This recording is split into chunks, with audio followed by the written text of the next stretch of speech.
Well, the Red Sox are rolling. The Yankees are scuffling. Pirates played home run derby, going deep 7 times and thumping the Mets at PNC Park. That is a lot of home runs. 7. Twins Jose Miranda hit machine. I think I have a good recap of what happened at Target Field Friday night, but you're going to have to wait to hear it. Then you can grade me. I'll be fine with that. Trea Turner had a night in the ATL. We've got a lot to discuss as we are recapping day number 100 of the Major League Baseball regular season, recapping from Friday. Steve Lennox on Baseball live stream podcast. Glad you're with us. And we open up with That's Baseball. It's our segment that we start the show off with. And I was thinking about author Curt Smith. Maybe one of the smartest people I've ever crossed paths with in baseball. Curt Smith, longtime speechwriter, presidential speechwriter. Curt Smith, an amazing background, has written some terrific books on baseball, Voices of the Game. The one I have on Ballparks behind me. This is one I'm going to read later on in the year, maybe September. I've got it on my list. And, 1997, my first year in professional baseball, just out of college, graduating in June, part of the short season Batavia Clippers team as a broadcaster intern in 1997. And that team went all the way to the championship series and lost. In fact, now just thinking of that series, I've got another great story.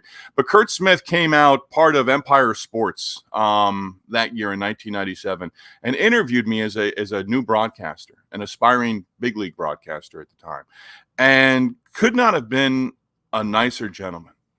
And in the moment, not truly knowing his resume, not knowing his career, and flubbed the interview. Just absolutely flubbed it with him. Could have absolutely done a better job. But we caught up again a few years later. Our paths crossed again when I was in Wilmington, and I was up at a Phillies game at the time, and I believe it was Citizens Bank. It had to have been. I don't think it was the Vet. And Curt and I sat and talked pretty much for the entire game. And just an encyclopedia. When you read one of his book, Voices of the Game, or the Ballpark book that's behind me, just they're textbooks, but they're entertaining. The amount of facts that he puts in with each ballpark, with each broadcaster, all these different things, historical perspective. I just thought of Curt Smith last night and just people that I've run across during my years involved in the game. And that's baseball. Again, we are recapping day number 100 of the Major League Baseball regular season. A Friday night, there's a lot going on.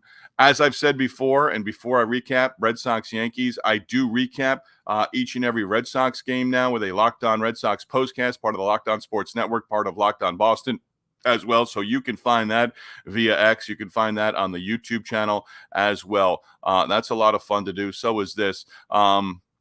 You got to open with Red Sox Yankees. It just you have to. One team going in one direction, other team going in the opposite direction. Sox won their 5th in a row overall, 6th straight road game, and they did it in comeback fashion on Friday night. And they had a golden opportunity in the 8th inning, and they didn't score. It was just a 3-1 game, so they weren't striking distance. Then in the top of the 9th inning, the Red Sox were down to their final strike against Clay Holmes. Down to their final strike. Dom Smith had a 2-out base hit. Dom Smith was in scoring position. Masa Yoshida at the plate, down to his final strike. Boom, game tie, 2-run home run to right field. His 3rd homer of the season, first since April 20th on the road at Pittsburgh. So 3-3 game. Justin Slayton out of the pen for the Red Sox, scoreless spot in the 9th inning. Extra inning, Cedar Rafaela at the plate. How can you not be romantic about baseball? Rafaela, I believe, with friends and family at the ballpark, playing at Yankee Stadium for the first time. David Hamilton, speedster, the ghost runner at second. Rafaela hits a 2-run home run, a bomb to right center field. 5-3 ball game at that point. Turned out to be the final score. Rafaela, the home run in the 10th inning. Kenley Jansen, scoreless bottom half of the 10th inning for the Red Sox. He picked up the save. And the Red Sox now, season high, 9 games over 500. From the Yankees side, they have just 4 wins now in their last 18 games, 5-15 over their last 20. 4 Boston relievers combining for 6 2/3 innings of scoreless baseball. Nestor Cortez left the game with the lead and in line for the win, no decision. Tanner Houck, after the rain delay, there was a rain delay of about 38 minutes. Houck was going to take the mound in the bottom half of the 3rd inning. Couple of mistakes by the Yankees. Anthony Volpe doesn't score. They get a double play at first base. Romy Gonzalez. This is talking a little baseball here. And again, I'm watching Red Sox games night in, night out. So a little bit more on this game, other than just kind of recapping, and seeing recaps and stuff like that, seeing highlights and videos of games before we go live with our daily recaps. But just on the Yankees, against Houck in that third inning, ground ball to first, Romy Gonzalez touches the bag at first, batters out, throws to second, DJ LeMahieu doesn't stay in a rundown. Anthony Volpe doesn't hustle down the line. These are the things that the Yankees are doing now on a day-in, day-out basis. Go to Thursday, Independence Day, Trent Grisham. Aaron Boone had to answer for that after the game on Thursday. Aaron Boone's going to have to go throughout the lineup and throughout the locker room right now, the clubhouse, and say, guys, we're not playing Yankee baseball. This is not how we do things here. He did it with Marcus Stroman. I don't know if he did it with Trent Grisham. You got to do it with Volpe. You got to do it with DJ LeMahieu. They're doing things right now they shouldn't be doing, and it's showing. 4 wins in their last 18. We do move on. And for the Red Sox, we don't move on just yet. The Red Sox, you're right back at it this afternoon on Saturday. For the Yankees, you want a rain out. You want something. You don't necessarily want to come to the ballpark early this morning for a 1:05 first pitch on Saturday afternoon. They do have Garrett Cole on the mound. Cole understands the situation. He's got to go out there and give him seven innings of 1-run baseball, 2-run baseball, scoreless baseball. Orioles in Oakland against the A's as we do move on. Orioles 1 in the first, 2 in the second, 3 runs total. Turned out to be just enough. They beat the A's in the opener in Oakland. 3-2 the final. Austin Hayes double. In the second, that knocked in a run. In the third inning, third run scoring in that inning, Adley Rutschman walking with the bases loaded. Miguel Andujar homered in the first for Oakland. Shea Langoliers home run in the seventh to make it a 1-run ball game, and that was it. No more scoring by either side. Hayes, 3-hit game. Albert Suarez has really picked up with all the injuries the Orioles have had with their pitching. Suarez gave up 2 earned runs over 6, picked up the victory. His record runs to 5-2 on the season. Craig Kimbrell struck out 2, worked a scoreless 9th inning. Kimbrell to save his 22nd. The loss snapping Oakland's 3-game win streak. Trea Turner, a couple of home runs, knocked in 4. Phillies in Atlanta knocked off the Braves 8-6. And the series opener, Turner, 2-out, 2-run home run in the 4th, 2-run home run in the 6th inning, both off losing pitcher Max Fried. Fried, 7-4 with the loss. Alec Bohm, 3-hit game. Aaron Nola retired the first 10 that he faced, picked up the win, his 10th on the season, and also the 100th career victory for Aaron Nola as well at the big league level. Braves touched him up for a couple of home runs and hit 3 total in the loss. Austin Riley, number 11 of the season in the 4th inning. Ozzie Albies, number 7 in the 6th inning. Both of those off Nola. Marcelo Zuna, 2-out, 3-run home run off Jose Alvarado, that in the 8th inning. His 22nd on there. Jeff Hoffman, 1, 2, 3, bottom half of the 9th inning. Hoffman the same for Philadelphia, his 8th on the year. Phillies have won 6 of 8. Braves all of a sudden, they're a team that feast or famine. They're now just 3-6 in their last 9. They're a team that they'll win a few, they'll lose a few, and right now 10 games behind the Phillies in that NL Eastern Division. Will Smith, not 1. Will Smith, not 2. Will Smith, 3 solo home runs and leading the Dodgers to an 8-5 victory against the Brewers. Smith, solo shots in the 1st inning and the 3rd inning. Brewers went up 5-2 on a grand slam from Rhys Hoskins in the 4th inning. Smith, his 3rd home run, another solo shot. Tie the game at 5 in the 7th inning. Freddie Freeman broke that tie with a 2-run single in the 8th inning, scored on a double by Teoscar Hernandez. Aaron Savali, Milwaukee debut, gave up 4 earned runs over 5 innings. He allowed 3 home runs, 2 to Smith. And Smith, on-base machine, the 3 solo home runs, on base 5 times with a couple of walks as well, scored 4 runs. Tyler Glasnow gave up and surrendered 5 runs over 6, took a no decision. Evan Phillips struck out all 3 batters that he faced in the 9th inning. Phillips to save for the Dodgers, his 14th on the year. The Giants, another one of those teams. Handful of wins, handful of losses. Step forward, step back. Giants 3 in the 1st inning, 4-2 victory against the Guardians in the first of a 3-game set at Progressive Field in Cleveland. Giants have won 8 of 11. Can they continue that? Can they build? Can they finish strong before the All-Star break? Michael Conforto knocked in a couple of runs in the first with a double. Ryan Walker picked up the win in relief. Camilo Doval allowed a couple of base runners in the 9th inning, able to close the door, though, on the Guardians. He picked up the save, his 17th. Giants used 6 different relievers. Tanner Bybee, the loss for the Guardians, and he is now 7-3. Where do we start with this one? Astros Twins in Minneapolis at Target Field. Astros, in capital letters, held on for a 1-run victory against the Twins. The two teams did combine for 25 runs and 33 base hits. It was not a 1-0 final score. You know I love those games. Astros, 3 runs in the 8th inning, 3 runs in the 9th inning. That made it 13-5 going to the bottom of the 9th. Did I mention it was a 1-run ball game for Houston, right? Astros come out on top. The Twins scored 7 runs in the home 9th inning. They did fall short. Josh Hader entered in the bottom of the 9th inning, 2 outs, bases loaded. Gave up a grand slam to Carlos Correa. Hader then came back, struck out Manuel Margot to end the game. The Astros, 4 3-run innings in the game. Jeremy Pena, 3 hits, 3 RBIs, 3 runs scored. Alex Bregman in that 3-run ninth, a 3-run home run. And that made it 13-5. And P.S., check out the highlights. Joey Loperfido, a catch in right field, right up against the wall. Ball never hit, popped out of his glove.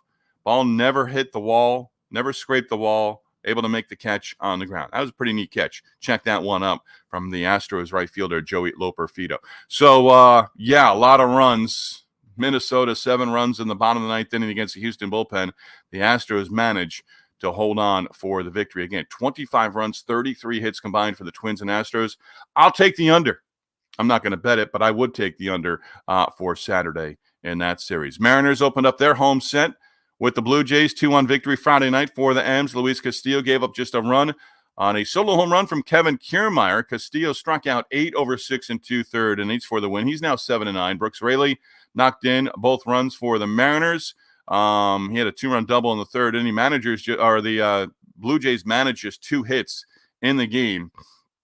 They now are season high 10 games under 500, just 4 wins now in their last 17 games. The Met pitching. We're looking at you, Luis Severino. We're looking at you, reliever Ty Adcock.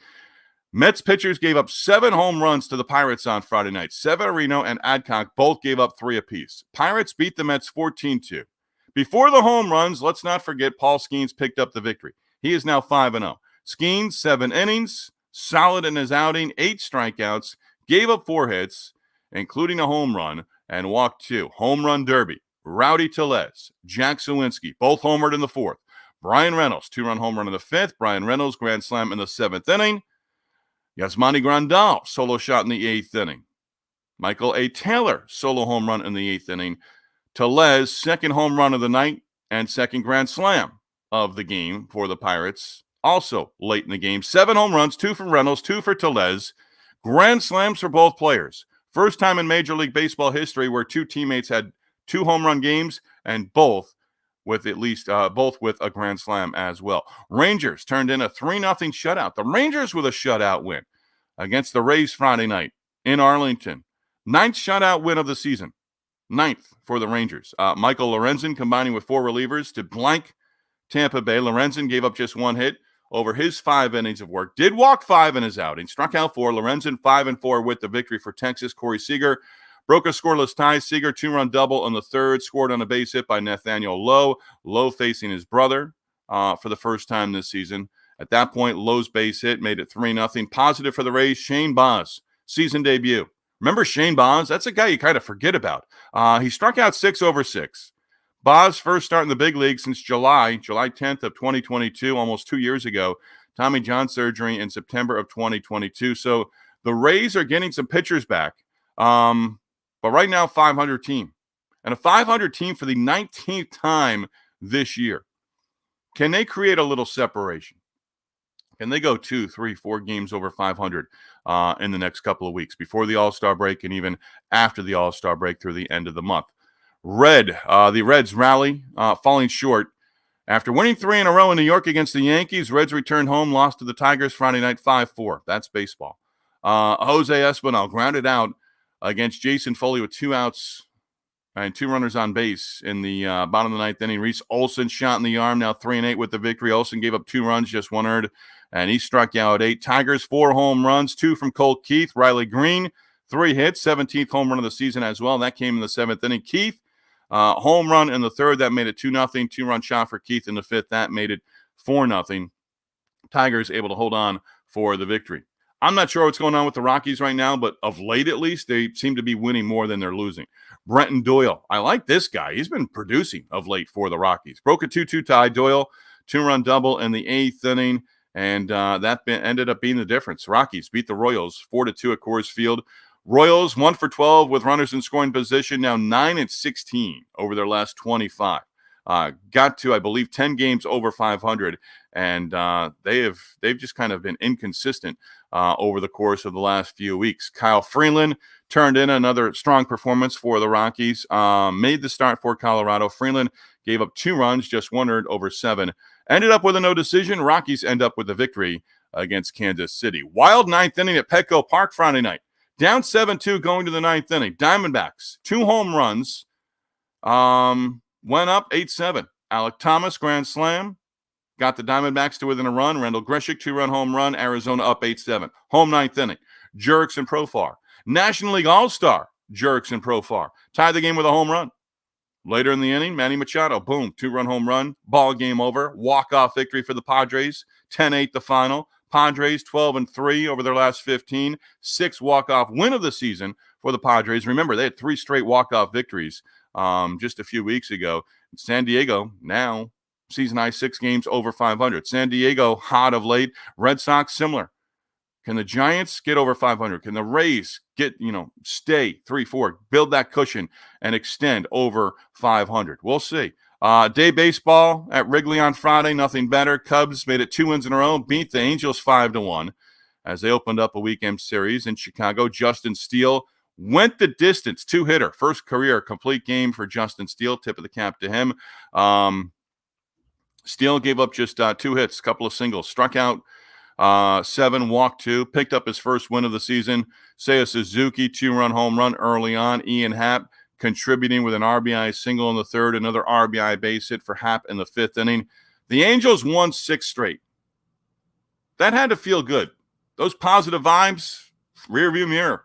They've now lost 5 in a row, shut out previous 2 games going into Friday by Oakland. Just 1 run now over their last 3 games. That math was easy. Cardinals prevailed in 11 Friday night against the Nationals in D.C. 7-6 the final. Wilson Contreras tied the game. Solo home run off Kyle Finnegan in the 9th. Cardinals scored the go-ahead run and the winning run in the 11th inning. Mason Wynn scoring from third on a passed ball. Can't let that happen in that situation. Go ahead and run at third. Extra innings. Cardinals were down 5-0 in the game after 3. Scored single runs in each inning from the 8th inning on. Nolan Arenado, 4 hits, double, 3 singles. Ryan Helsley gave up a run in the 10th for his second blown save. Came back, worked the 11th as well, and got credit for the victory. White Sox Marlins. Boy, do you want a ticket for that series. White Sox rookie starter Drew Thorpe. Impressive. Solid outing. White Sox beat the Marlins 3-2 in Miami Friday night. Thorpe worked into the 7th inning for the first time in his big league career. Gave up 1 run in his outing, departed with 1 out in the 7th inning. Thorpe gave up 3 hits, struck out 5, and is now 3-1 over his first 5 big league starts. And, hey, it's the first time this season the White Sox have opened up a series on the road this season with a victory. They've been 0-14 in the series opener of a road series prior to Friday night. Marlins on the struggle bus. They've now dropped 5 straight games. That is a recap of day number 100 in the Major League Baseball regular season. Some teams approaching 90 games for the year. Some teams right now need a rain out, an off day, an all-star break, which is coming a week from Sunday. Can't get here soon enough for a handful of teams. Sugar's Random Thoughts brought to you by the Yellow Rose of Talbot Bed and Breakfast in Easton, Maryland. Considering a stay on the beautiful Maryland Eastern Shore this summer, this fall, this winter, consider a stay at the Yellow Rose of Talbot B&B. Tell my sister Tammy, my brother-in-law Kenneth, that I sent you their way. With the Yankees struggling right now, the way they've lost the last couple of games, the way they've lost on Independence Day, the way they've lost 4 in a row at home, 3 to the Reds, Friday night to the Red Sox, I can't help but think about George Steinbrenner. What would George Steinbrenner be doing right now with this current Yankees club if he were alive today? A pitching coach may have been fired on Friday before the series got underway against the Red Sox. A hitting coach might have gotten fired. Today, he might have set his target on the assistant to the assistant hitting coach. It was Seinfeld night at Yankee Stadium on Friday. They gave away a George Costanza bobblehead. I don't know. The Reggie bars got thrown onto the field a long time ago. I don't think any Costanza bobbleheads got thrown on, but right now it seems like George Costanza is actually running the New York Yankees. If George Steinbrenner were alive today, we'd be talking about someone getting fired.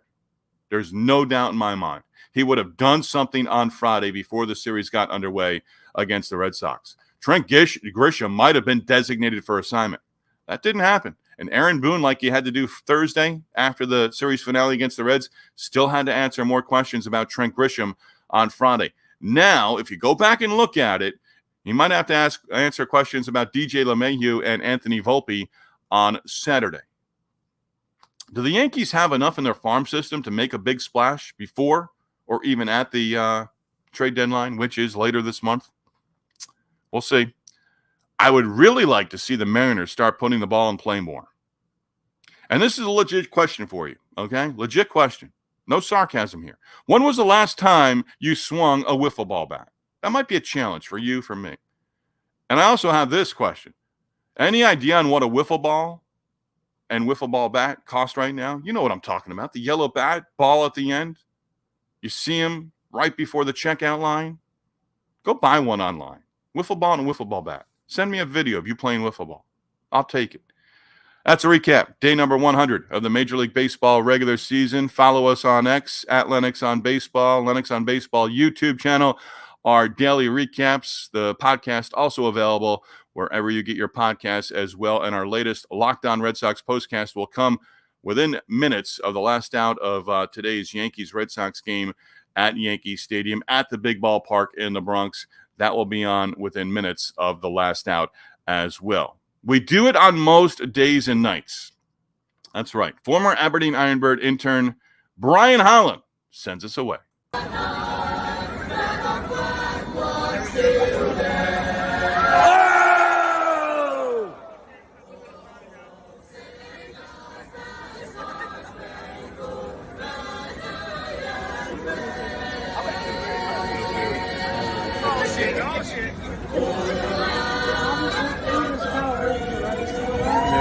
Stop talking during the anthem.